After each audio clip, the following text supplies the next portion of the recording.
Good evening and welcome everyone. Gareth Presh, founder of the World Health Innovation Summit. Delighted to welcome you to 16 Days of Activism, a UN SDGs session as a vehicle to address gender-based violence. We've just had an amazing 2 weeks where we've covered many webinars, many topics, and many areas of interest in this space. And I'm delighted to be joined by our expert group on SDG 5. And it's chaired by Deirdre Carberry. And Deirdre, perhaps you could do a short introduction and maybe from your perspective, tell us what it's been like for the last couple of days. Yeah, thanks so much, Gareth. And again, it has, just to reiterate your point, it has been a fantastic 2 weeks of awareness raising, discussions, and ultimately identifying tangible and measurable actions and outcomes that we want to achieve. So essentially over the 16 days of activism, we kicked off on November 25th, the International Day Against Violence Against Women. And we now find ourselves on this December 10th, International Human Rights Day. And we all know, I suppose, the significance, or if we don't know the significance of today, it's the day the United Nations General Assembly adopted, but way back in 1948, the Universal Declaration of Human Rights. And I think it's quite fitting because throughout all of our discussions, what really came to the fore was human rights, the importance of advocacy, the importance of standing up for human rights and calling out particularly inequality when we see it. So I think when we look back over the last 16 days, some certainly of the highlights and the high points. Yesterday, we had a fantastic discussion around women in healthcare, and Kira was instrumental in that.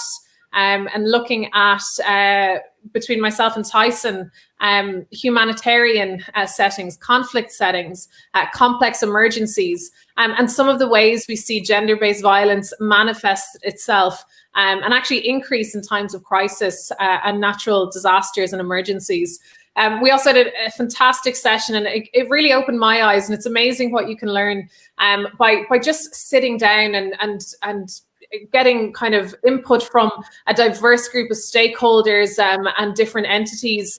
And that was financial violence as a form of gender-based violence, and looking at financial literacy for response across the pillars as well. So, and also we looked at the gender pay gap, which I found really interesting, and how that's tied to wider developmental challenges. Steffi then headed up our education piece with John Doran, a really informative, energetic session looking at education and how education plays a key role and is really a cornerstone to everything we're doing in relation to advocacy, awareness raising, prevention strategies, and ultimately putting in place the necessary strong foundations towards sustainable development.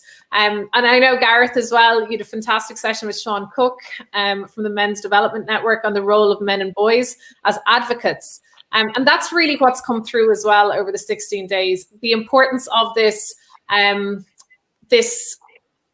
approach that we're taking, that it's holistic. It's about men, it's about women operating in the collective. And I think collective action is something that has come through just really strongly, that this isn't a women's issue. This is really an issue for all of us to tackle together in unison and to drive this forward. In addition, I suppose when I look back to the initial webinars, we looked at intimate partner violence. We had Safe Ireland on to discuss some of their strategies and programs around intimate partner violence and how we see itself manifest itself and cross-cut all of society, and how it really damages our ability to have, again, sustainable, healthy societies going forward. I kind of go back to the very first and second sessions, then just an introduction to this and looking at health responses as well to gender-based violence. So it has been a fantastic 16 days. It has been quite, in some ways, quite challenging on the senses, quite difficult at times to confront some of the issues. But I really have felt that now coming to the end of it, there's a lot of hope, a lot of optimism, and we can really see that there really is so many dedicated people operating in this space. Absolutely. And let me go to Tyson, Tyson Nichols. Tyson, you've chaired quite a few sessions as well. Deirdre talked about the challenges which we face, which is really about advocacy, isn't it? And I suppose we've started this conversation, although it be digitally because of COVID-19, but at least it gives us the platform then to build on this, isn't that? What's your thoughts over the last 2 weeks? Absolutely. Look, I think that the platform and the conversation is inherently important to build awareness around some of the issues to do with gender-based violence. And I suppose in that respect, what we've probably seen across many of those thematic areas we've touched upon over the last 16 days has just been how interconnected and intersectional those issues are. And I guess from my perspective, one of the key takeaways that I would say is that certainly the SDG 5 on gender equality and women's empowerment actually intersects across all of the other aspects of the 17 Sustainable Development Goals. And so that's what I would put to, and sort of my key takeaway, what I would put to the audience as well who are listening at home, is that when you think about the 17 SDGs, at the centre of those is aspects to do with gender equality and women's empowerment. And that is because, as Dee said, without actually addressing these issues as a human issue, as an issue that affects men, women, boys and girls, and taking an intersectional approach to how that's done through aspects to do with access to health, finance, as well as those other areas of human security, then you'll never address the drivers of conflict, of crisis, of destabilising efforts, or indeed those scourges upon society that we see in terms of gender-based violence in the home. Absolutely. And I think I was going to go to Steffi last in terms of the education, because I think that plays a key point. But Ciara, from your perspective, the health side, you've been involved in a couple of the sessions. Yes, we talked about women in healthcare, and we've had a couple of sessions together. Your key takeaway from the last 2 weeks from a healthcare professional's perspective, it's also the year of the nurse. You're in the nursing sector. What's your thoughts on what we've covered over the last 2 weeks? Yeah, well, really, I think the main things that I've taken away is that gender-based violence undermines people's health and their dignity and their autonomy, and that it impacts them mentally and physically. There's kind of immediate impacts would be, unwanted pregnancies, STIs. Long-term would be, chronic pain issues, sepsis, even death, I've taken away also that COVID-19 has affected women more disproportionately, I suppose you could say, in that firstly, 70% of healthcare is actually made up of women. So thus we're on the front line, really, and also the fact that there's increased incidence of intimate partner violence, which more so affects women. So they've been my key takeaways, and also the, I suppose, unique barriers that men and boys face in regards to access to healthcare. That's something I wasn't as aware of. So that's something I really learned from this conversation. And I know you're going to come to Steffi about education, but that seems to be the key kind of preventative measure. That's, I'd be most interested to see us focus on as well. Yeah, I was going to come to Steffi, and just Steffi, you had a session with John Doran, and it was very insightful. And throughout all the sessions that we've had, one of the key points made from the audience and from all the speakers was about education. Going forward, how do we address the education need? Because clearly there's an advocacy piece here that is so vast, because I really think it's just not on people's agenda at all.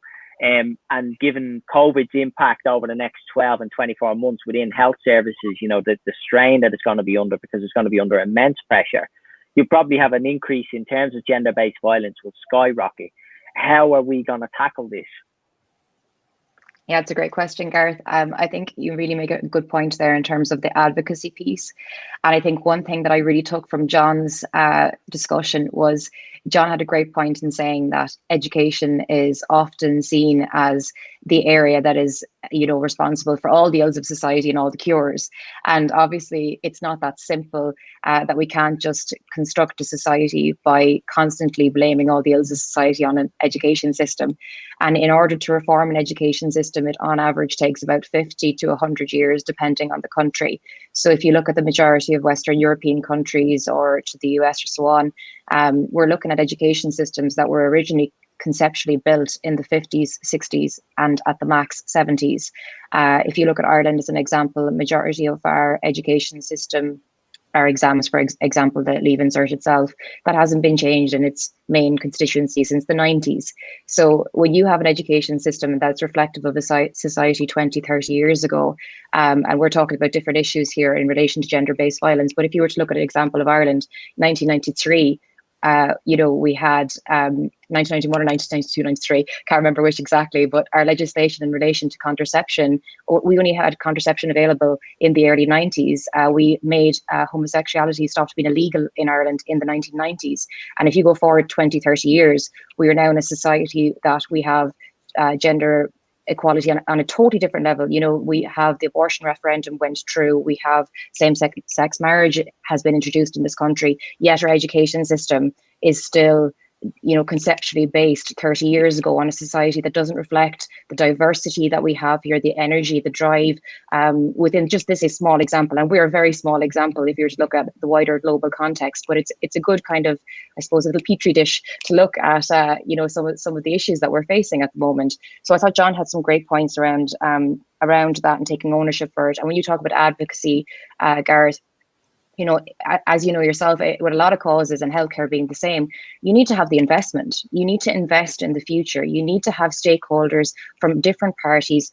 From, at the moment we have the pharmaceutical industry in particular, we have the tech industry, we have big, massive, extremely well-funded industries that have a vested interest in having highly educated, highly skilled workers that are going to be able to contribute to society in a meaningful way in the future. So it's about I suppose, getting people to engage with that and understand how important it is. And if I could just take one more point that I really learned as a key action from John, and specifically around GBV issues, was his key message was to ask for help.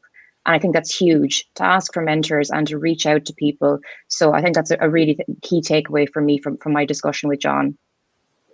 Absolutely. And I think Andrew raised that point as well in the first session. He mentioned, make sure that you speak to someone. So very valid point. I was going to go back to Deirdre and just ask her about the culture situation that we face with gender-based violence, because, throughout the teams and throughout the sessions, one of the things that really stuck to me was that we are in different cultures, right across the world, because we have different cultures around the world. And some areas can adopt quickly and others it's more sensitive. So I think there's a real piece of work and understanding there. And what I learned from your session with Tyson was the complexity of working in conflict zones. And you and Tyson are experts in this space. And it was just such an eye-opener to be able to understand how difficult it is to operate in these complex zones. But then also you have these gender-based issues that have to come to the fore. And I think you mentioned how important it is in order to implement SDGs at any point, we have to start with human security. So these are very important points. And how would we go about addressing them? You're on mute, by the way. Thank you.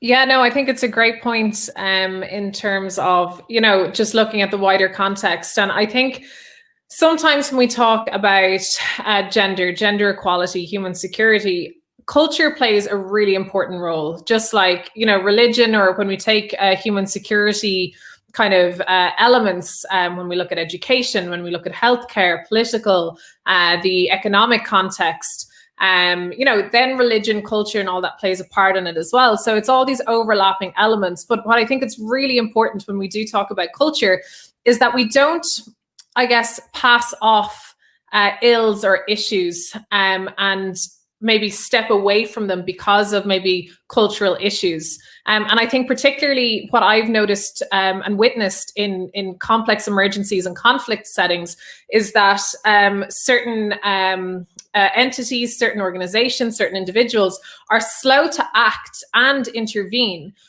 because they don't want to seem culturally insensitive. But my kind of line with that is always, well, if you're not passing off violence against men as a cultural issue, then you cannot pass off violence against women as a cultural issue and step away from it and give essentially a free pass, because of the cultural element. But notwithstanding that point, and I think that the day that's in it, it's quite important as well to point this out. On Human Rights Day, and to reference someone that I've long kind of admired in terms of how much she did around human rights. It was Eleanor Roosevelt that said, where after all do universal human rights begin? And she made the point that it's in small places, close to home, so close and so small that they cannot be seen in any maps of the world. And unless these rights and universal human rights, and particularly gender equality, unless these rights have meaning there in the home, then they have little meaning anywhere. So without concerted citizen action to uphold them close to home, then the progress that we're looking for really around, the larger world is essentially in vain. I think it's a really important point that she made, many years ago, that notwithstanding culture, religion, the context, the environment, what really came out of a lot of the sessions for me is that while a lot of these issues under the umbrella term of gender-based violence are incredibly complex and require different actors, different stakeholders at a kind of a government level, a cross government approach to prevention and response strategies, actually, there's a really simple action that we can all take as citizens, and that does start within our home and within our family and how we socialize young boys and young girls. And I think a common theme that ran through everything was some of the harmful, very negative effects around, gender stereotyping, biases, conscious bias, unconscious bias, and essentially how our family unit, how our wider kind of family, how our community, how our society is socializing our young males and our young females. And I think if we can get that piece right, complemented by, as Steffi said, we can't hold the education system responsible for all ills of society, but it can certainly complement this wider societal effort around, harmful gender stereotyping. And I think that will go a long way to, overcoming a lot of those cultural barriers and other barriers that we see as preventing progress in this space. Absolutely. And also in the point being that we're talking about the SDGs here, we have to also remember that there is a roadmap there. There is a declaration there that's been, signed up to effectively by various state parties. Let me ask Tyson, from his perspective, talking about what these just kind of refer to there, the Declaration of Human Rights, but also how do we enable people to understand the wider context here from a citizen's perspective? Because one of the things that we're tasked with in terms of working with the SDGs is to go into 25 cities and 5 Indigenous communities to implement all 17 SDGs. So that gives us, as a group here within the WISP panel, within the WISP team, the opportunity to work as a pilot that can then be replicated. So first off, just, touch on the Universal Declaration of Human Rights and then your thoughts. Absolutely. Look, I think one of the key things to understand about the Universal Declaration of Human Rights and why this day is so important is that international human rights as a form of international law is fundamentally different to every other aspect of international law.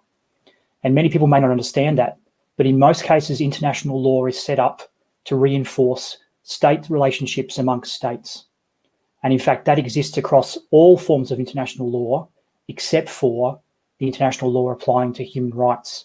And the human rights law, that actually applies from states to its citizenry, or from states to the people who are within its jurisdiction. And that's the key fundamental difference. So it's not this horizontal relationship between states to reinforce each other and the sovereign equality of states, whether that be through international trade regulations, that's about states for states in public law, or whether we talk then about even international humanitarian law is really about relationships between states and how they work. But human rights law is so fundamental and so important, and therefore the Universal Declaration of Human Rights is that first time where the international community stood up and said, states have a responsibility to those within its jurisdiction, and they have a responsibility then to look forward to satisfying certain basic, fundamental and universal rights of individuals. And so that's, I guess, why Human Rights Day is so important, and why the 16 Days of Activism goes from the day in which it's the International Day for Elimination of Violence Against Women all the way through until Human Rights Day, because of that fundamental relationship. So people within each of the countries in which they reside have a right and a relationship with the state, where the state has the responsibility to provide for those rights. And so that's fundamental and important. And so in saying that, when it comes to signing up for sustainable development goals and looking at sustainable development goals, I'd also put to you that there is a role and responsibility for civil society, but there is a fundamental role for states to be involved in that process, because they owe those obligations to the people who are within their jurisdiction.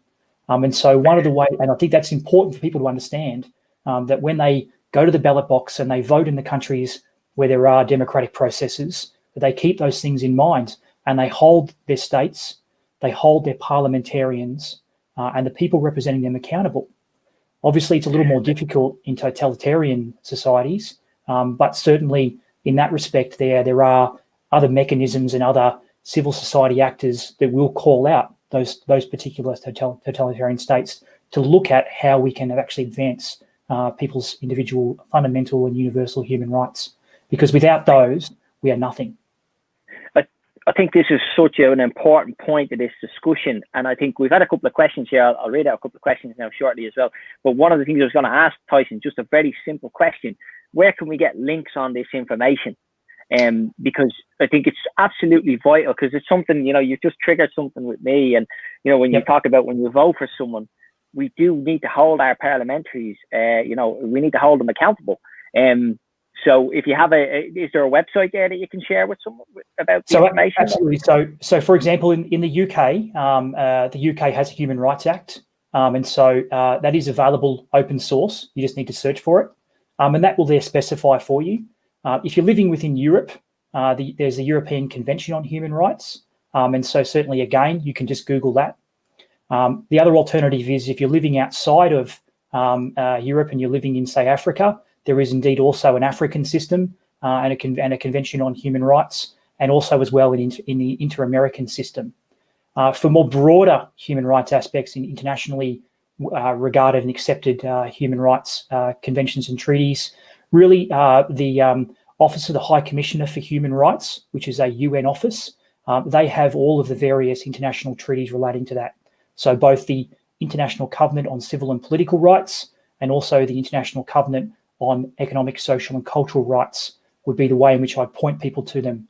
And the reason why, even though it's not just for lawyers, these types of things really specify things like the right to health, like the right to education, which are both fundamental aspects we've talked about in terms of development. Those are things which we can point to and which states are accountable to as well. And indeed, when you look at those websites, it will also tell you if it's an international website, if the particular state you live in does indeed owe those obligations. And so from that perspective there, that's the way in which to point to those obligations owed to you, and to be able to demand those as well. And obviously there are a number of NGOs working in this space too. And so for people who are particularly in Global South countries who are looking to that, you can look to organisations like Human Rights Watch. You can look to organisations like World Vision and many other civil society actors that will certainly conduct reports based upon the human rights standing of your nation, and indeed the Human Rights Council, which is also part of the Office of the High Commissioner for Human Rights. They produce country reports, and so every now and then there's this periodical country review where countries have to come forward and explain to the Human Rights Commission where they stand based upon their obligations to the people in their jurisdictions. So I'd point people to all those things. And what we'll do is we'll link all of those particular links at the completion of this presentation. I'll make sure that, Gareth, you have them so that you can link them. Brilliant. And I think there's another question here. I'm going to put this to Steffi. In terms of, you'll see here, it's more of an education from Daniel, who's listening in Chicago. You know, what roles can each person take to, you know, oh, that's the links. That's how can we motivate people to take those roles daily? I think that's really around education, and perhaps words of wisdom from John might come into this equation. You might be able to share something. I think we should, just put a link to John Doran for sure. He's many words of wisdom from John. But I think exactly, actually, John, if you wanted to have a look at him in his TEDx talk, it's really, really meaningful in that respect. And it's all about the power of education. It's also about the power of one person to change an individual's life. And again, that kind of comes back to mentoring. And when you look at John's TED talk, it's all based upon the fact that he had this one particular teacher who taught him a very valuable lesson as a child, which was, if it is to be, it is up to me.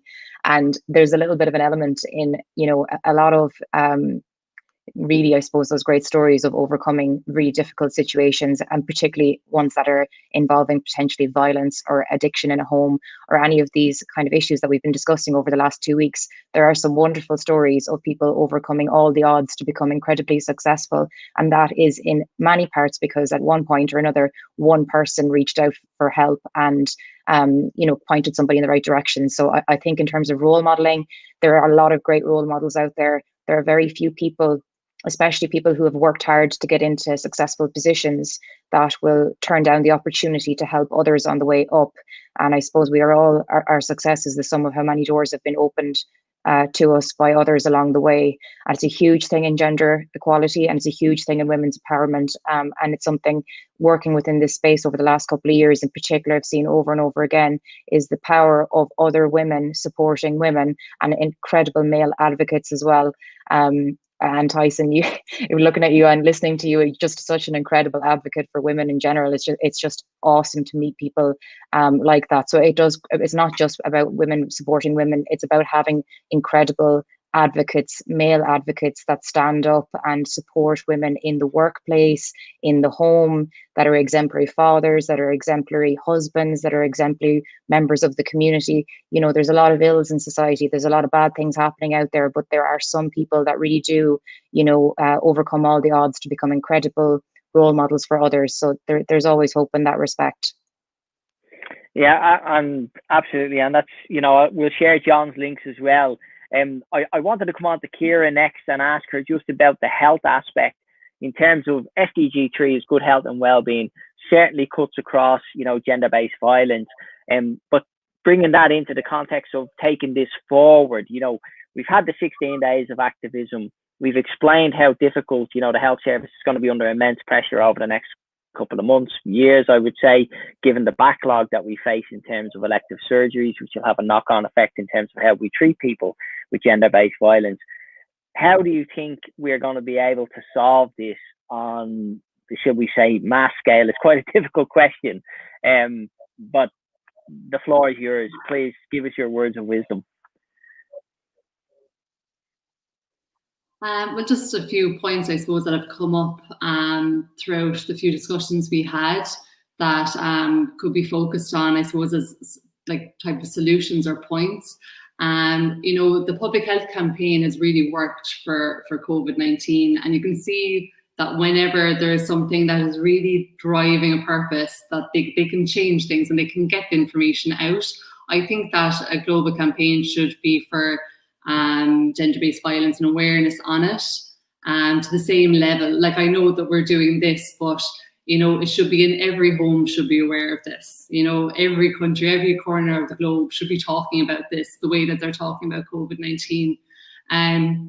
I think there should be more social outreach for prevention. You know, we were talking in our session there with Dr. Nami about different risk factors in regards to psychological risk factors and neurodevelopmental risk factors. You know, who is collating this information, who is at risk, how can we get into those homes that are at risk due to these either physiological reasons or risk factors, or mental health risk factors, economic risk factors.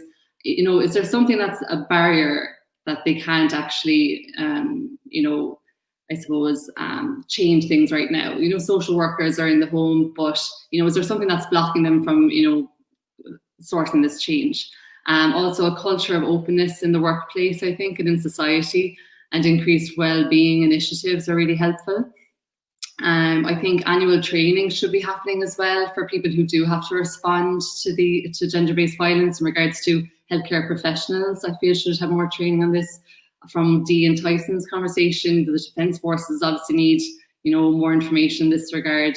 And it doesn't have to be, in the schools education that Steffi was on about, specialist training for specialist people that are at the coalface of this, I think, as well, with a victim-centred approach to it. And finally, I'll just say in regards to the justice system as well, that we need to have, improved legislation around this to achieve justice for people who find themselves in this situation. That's really what I thought, from our conversations, what came up as solutions or kind of things to look at to find solutions.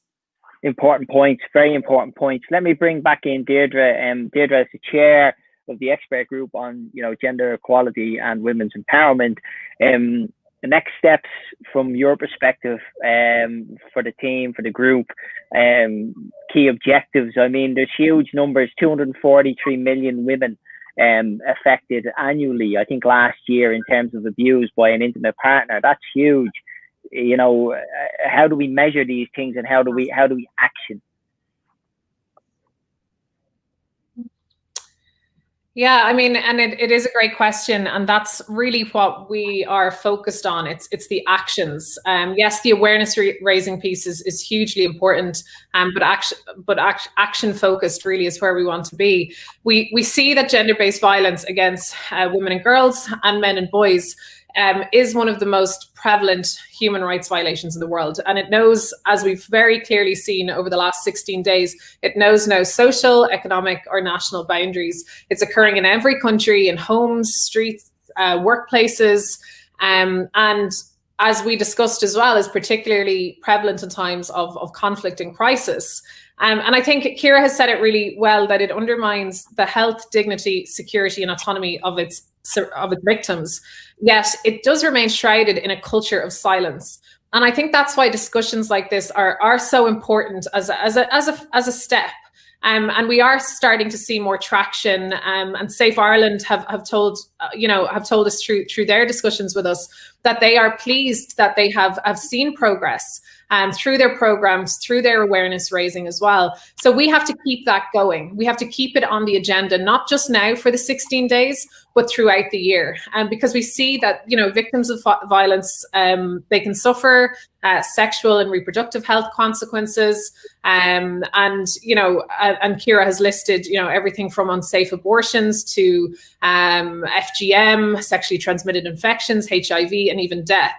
I think where we start is following from the awareness raising is understanding the drivers, understanding gender dynamics, power relations, culture will assist us with preventing gender-based violence. And that's where we need to be focused on the prevention part.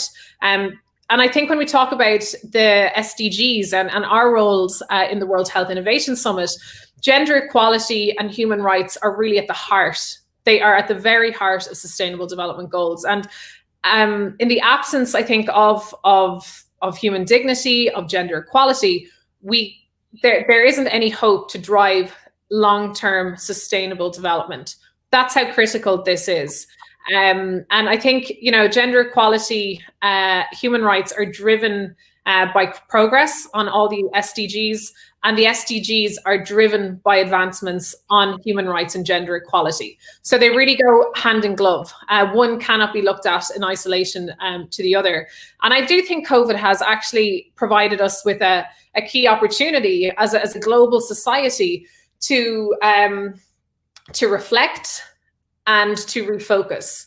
And I think, it starts with through our programs, through our financing of development programs, that we ensure gender equality and women's empowerment is at the heart of everything we do, because we now see that there's a direct connection, a direct correlation between inequality and insecurity. So we need to be focused on ending discrimination of any kind, addressing the inequalities, encouraging full and equitable participation and solidarity between women and men. This isn't an either or. And through that, mainstream throughout all that is obviously the promotion of sustainable development. We need sustainable development for people and for the planet. And I do think, you know, we can play an instrumental role in that, and making sure our programs are achieving that. And if they're not, then they're not good enough. And I think, you know, an acknowledgement that we can all do better, even that if that's within, you know, a small isolated home unit, you know, we can all do better, and we can start driving this agenda forward. I'm in total agreement. And my next question, I'm going to come to Tyson to talk about values, you know, the values of the SDGs, which play such an important role in this particular topic. But one of the other questions I wanted to put to you, Tyson, and I'm going to put it to Ciara and to Steffi, is about how do we change the mindset within the public sector to start looking at value creation, okay? Because at the moment, what we look at in the public sector is cost cutting, cost saving.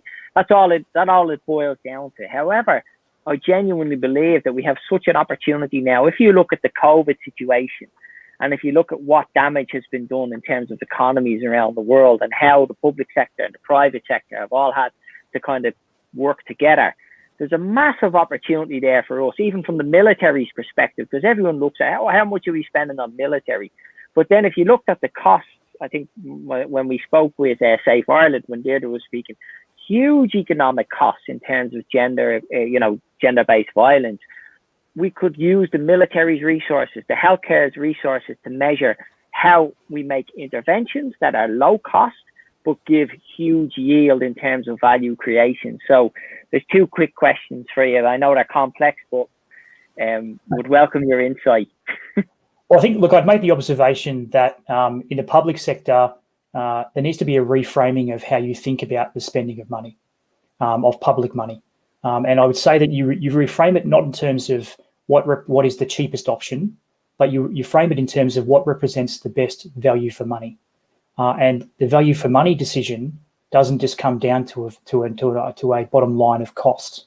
It comes down to how do you if you believe in the economic thought of trickle down economics, and the way in which you use trickle down economics to be able to create a value chain throughout your society. And certainly we've seen with the response to COVID, many governments have stepped in and provided public monies to assist in the hope that this trickle-down economics has an effect on the economy and keeps it going. But I think in any sort of public sector spending, what you do need to think about is how you generate that value for money. And also, to what end state do you want to generate it? What is the intent and purpose of the spending? Where are you spending it? And again, for what intent and purpose? In that respect, when it comes to how you actually look at procurement of major capital equipment, or how you look at how you're going to spend money on training of people within the public sector, certainly in those bigger areas of public sector, being areas of health, education, defence, which are areas obviously we're covering off on now, and we have experts on.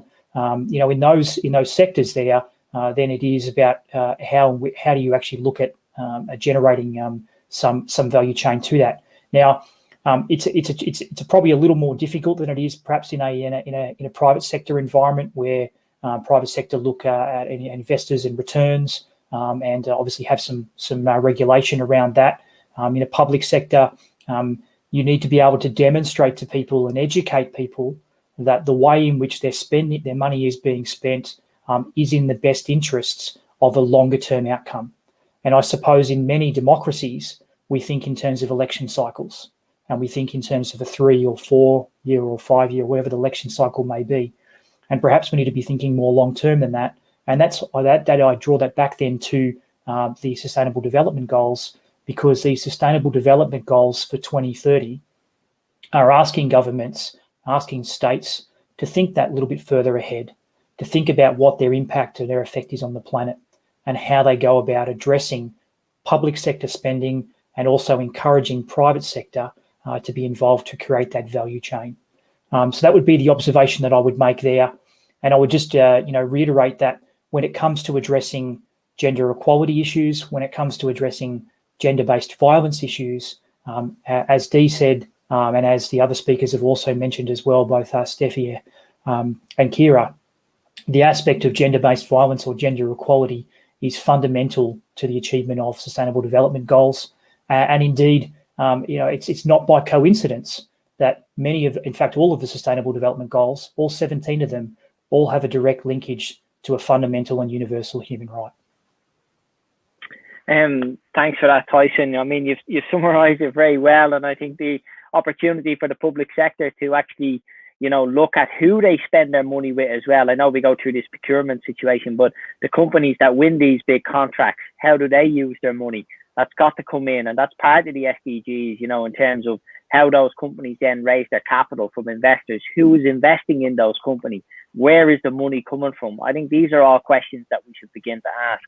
And Kira, just wanted to touch on some final words from yourself in terms of what you would like. Dee has kind of outlined, the kind of next steps in terms of the next steps over the next 12, 24 months. From your perspective, what would you like to see us embark on over the next 12 to 24 months? Yeah, kind of what I mentioned previously, but really having a culture of openness about this. The increased public ed campaigns, and I know that awareness isn't everything, but it's not a place to start. I think having more women in leadership roles will help us to have a more diverse kind of opinion on how to address it for the people that do have the power in this regard. And yeah, I think they're the main things really, and also flexible funding for grassroots initiatives that are already there, and also training of specialist people in specialist roles. I think they're the first few things really to look at from my perspective anyway. And thanks for that. And I think, the points that you're making are so vital as well in terms of women's leadership, empowering women, allowing women to come back to the workplace. Neela was talking about taking 4 years out. And when she came back in terms of, her interview was, well, why did you take 4 years out? There's stigmas there that need to be broke. There's a lot of work that needs to happen in this space. Steffi, technology is going to play a big role in this space. The future over the next 12 to 24 months, how do we embrace technology within WIS, within SDGs, to revolutionise and accelerate this process? Gareth, you mentioned the public sector there a few minutes ago, and now we're talking about investments in the future and technology. So I'll do my best to try and rein my views on this in. But in terms of the bottom fundamental line for this is, if we don't invest in the future now, we pay later. And that goes in every respect. It goes for our healthcare system. It goes for education system. It goes for the issues we're discussing around gender-based violence. You have to invest in the future if you want it to progress and to be more equitable. I think that's really important. You mentioned there are women in leadership, and we're talking about equality. And if you look again, we're a predominantly Irish panel here.